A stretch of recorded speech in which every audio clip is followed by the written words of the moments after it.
Good morning, everybody. I hope you've had a wonderful week. So excited to have you join us again. Let's see what we can find.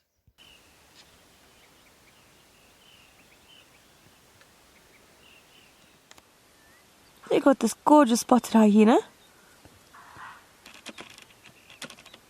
It's picked up on some impala alarm calls, which means there might be another predator around, so it's caught this hyena's attention.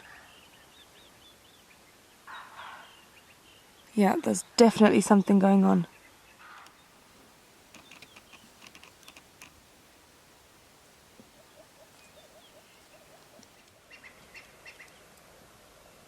Here it is, the source of all the commotion. It's a lioness, just lying here on the road. In the background you can see a younger male, so we're just going to wait for him to come a little bit closer to us. Beautiful yawn.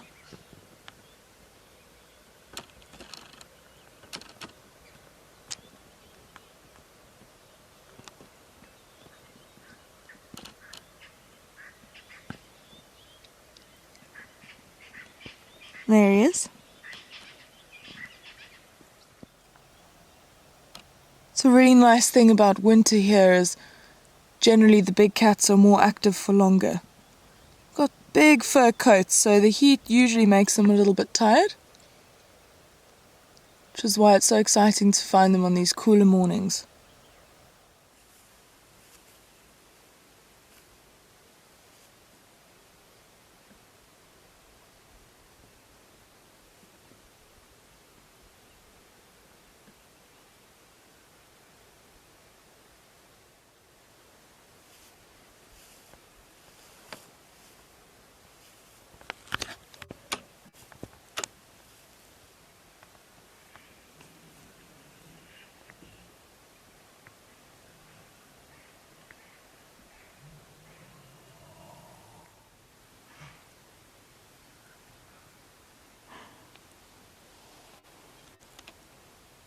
Just interested in the snort of a wildebeest a little distance away.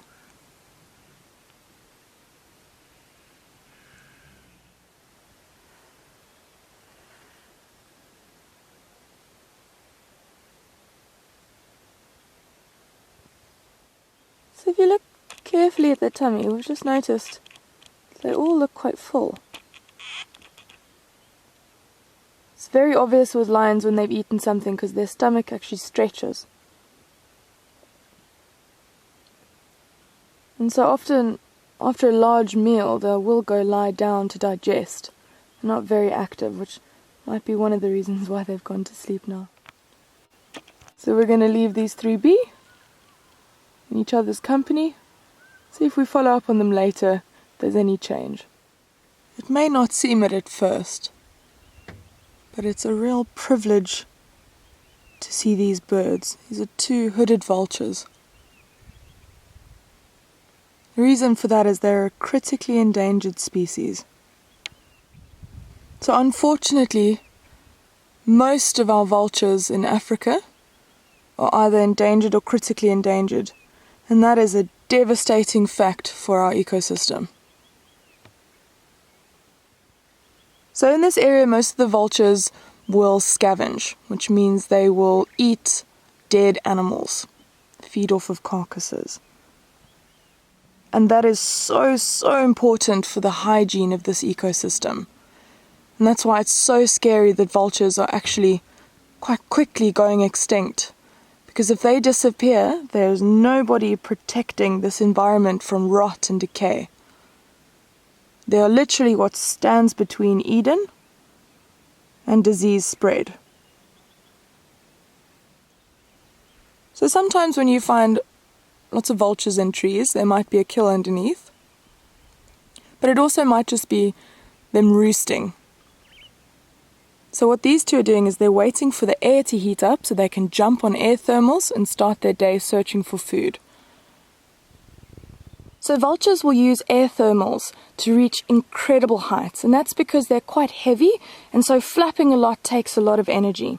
The highest accurately recorded bird in flight was a Ruppel's vulture, and it was recorded at 11,000 300 meters in the air. That's 37,000 feet. It's almost unbelievable.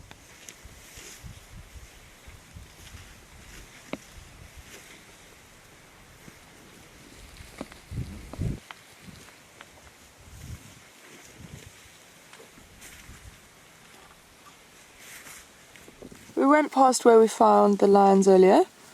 Fortunately, we couldn't relocate them. They've obviously moved off somewhere. But we've come across this lovely big breeding herd of elephants instead.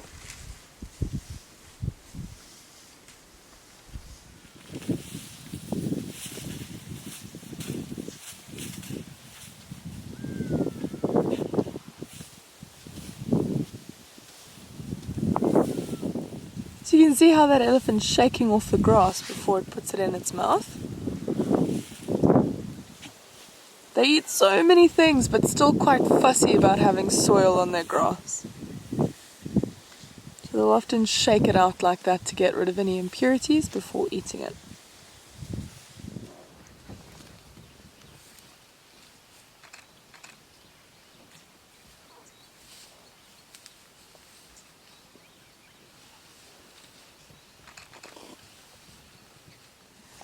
So this morning we decided to try and follow up on those lions we found yesterday. We've come across this amazing herd of buffalo. It's very often that you'll actually find lions trailing these massive herds, especially when there are so many calves involved. So one way to tell the difference between male and female is the horns. You'll see with this old guy, he's got that massive bone growth right in the center of the horns. That's called a boss. The reason the males have that is to fight each other. Compare that to a female. For one, their horns are much thinner and they don't have that big mass in the middle.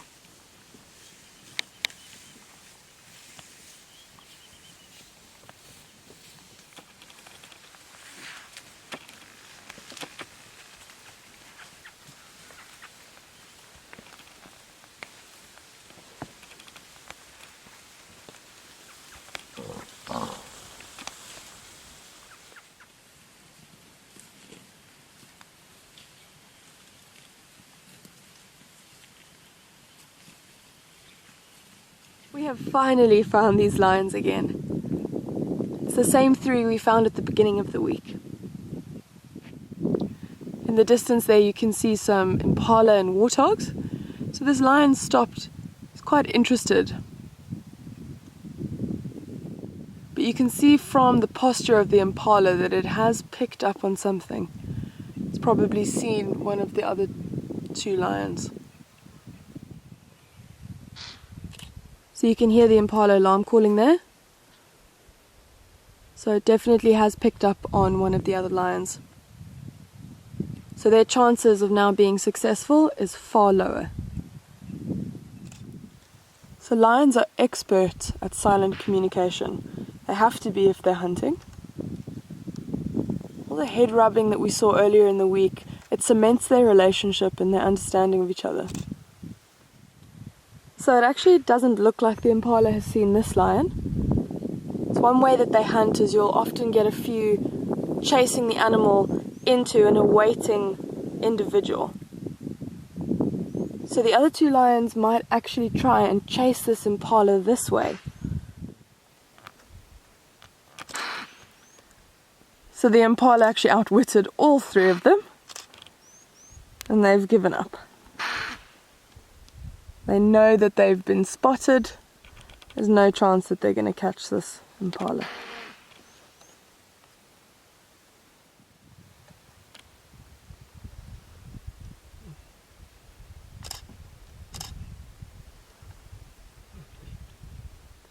So that little noise you can hear, we call that a contact call. She's trying to locate the two males without being too loud and giving their position away.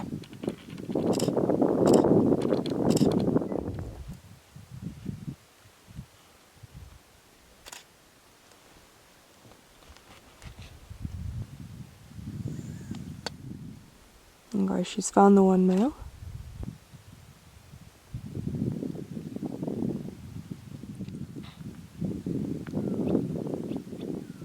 Looks like they're going to bed down for a while. It's getting nice and warm.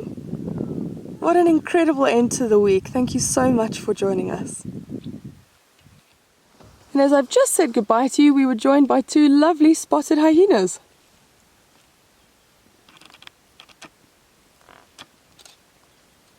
Obviously picked up on the lion's scent. And often they'll hang close by, just in case the lions do make a kill. There might be some scraps in it for them. The hyenas have gone and laid under some thick bush. They're probably going to be hanging around the lions for the whole day. Thank you so much for joining us, and we'll see you next week.